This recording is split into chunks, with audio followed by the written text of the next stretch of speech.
Yes, next हम करेंगे अगर पार्टनर का इन्वॉल्वमेंट होता है। पार्टनर का इन्वॉल्वमेंट कैसे हो सकता है मैं आपको बताती हूँ।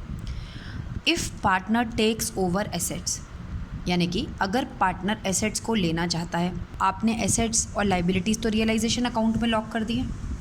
ये सारी एसेट्स और लाइबिलिटीज़ कहाँ बंद कर रखी हैं आपने, जो रिकॉर्डेड थी सारी वो रियलाइजेशन में। अब पार्टनर क्या कहता है, पार्टनर कहता है इस यहाँ पर आपने एक मशीनरी भी लॉक की हुई है 10,000 की, ठीक है। ये मशीनरी पार्टनर कहता है कि बाहर किसी को मत बेचो, मुझे दे दो। ठीक है, बहुत अच्छी बात है, हमें क्या मतलब है, फर्म तो डिसॉल्व हो रही है, पार्टनर लेना चाहे पार्टनर ले ले, बाहर वाला किसी को बेचना हो बाहर वाले को बेच देंगे, हमें कोई मतलब नहीं, हमें पैसे से मतलब है। और आप सब बच्चों को पता है पार्टनर का इन्वॉल्वमेंट जहाँ हो जाए तो उसका कैपिटल अकाउंट पे फ़र्क पड़ता है, क्योंकि वो तो मालिक है। अगर पार्टनर कहता है ये 10,000 का सामान मुझे दे दीजिए, तो आप क्या करेंगे, फर्म क्या करेगी, फर्म कहेगी पार्टनर से कि ठीक है भाई 10,000 तेरी पूंजी में से यानी कि तेरी कैपिटल में से मैं काट लेता हूँ। तो पार्टनर की कैपिटल क्या हो जाएगी, डिक्रीज़। आपको ये सब चीज़ें बहुत पहले से पता है, हर चैप्टर में आती हैं। तो पार्टनर की कैपिटल से अपना 10,000 रुपये डेबिट कर लिए और क्रेडिट क्या किया आपने, रियलाइजेशन। आपको पता है अब एसेट्स का नाम तो लिखोगे नहीं, क्योंकि वो एसेट्स कहाँ लॉक है, रियलाइजेशन में लॉक है। तो partners account debit to realisation, clear. इसी के opposite, if partner takes over liability, कहता है कि चलो मैं पे कर देता हूँ। अरे पे कर देता हूँ क्या, एहसान थोड़ी ना करेगा कुछ।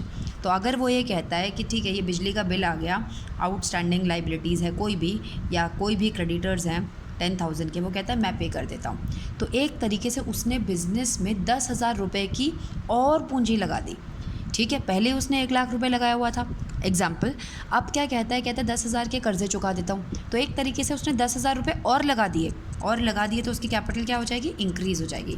तो realisation account debit to partners capital. I hope ये क्लियर है, क्योंकि ये तो we have been doing this for the past so many months, ये एंट्रीज तो पार्टनर से रिलेटेड। अब if liabilities are paid by giving assets, अब क्या था जी, ये रियलाइजेशन रूम था ना, इसमें आपने मशीनरी, बिल्डिंग, सारी एसेट्स बंद की थी और सारी लाइबिलिटीज़ भी बंद की हुई थी थर्ड पार्टीज़ की। तो अब आप एक बात सुनिए, ये एक रियलाइजेशन रूम है। फॉर एग्जांपल ये मेरी बैलेंस शीट थी, मैंने बिल्डिंग को भी यहाँ पे लॉक कर दिया था रियलाइजेशन में, और क्रेडिटर्स को भी यहाँ पर लॉक कर दिया था, 50,000 के क्रेडिटर्स को भी लॉक, और बिल्डिंग भी 50,000 की थी, उनको भी लॉक।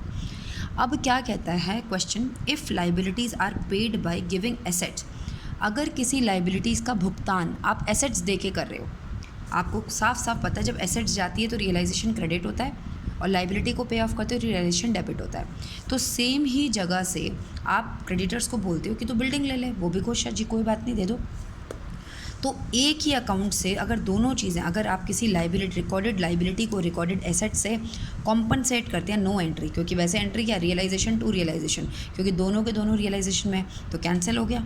समझ आई मेरी बात। तो ऐसे चीज़ की एंट्री नहीं बनेगी if you are paying the liability by giving the assets, it won't be made, entry won't be made, clear.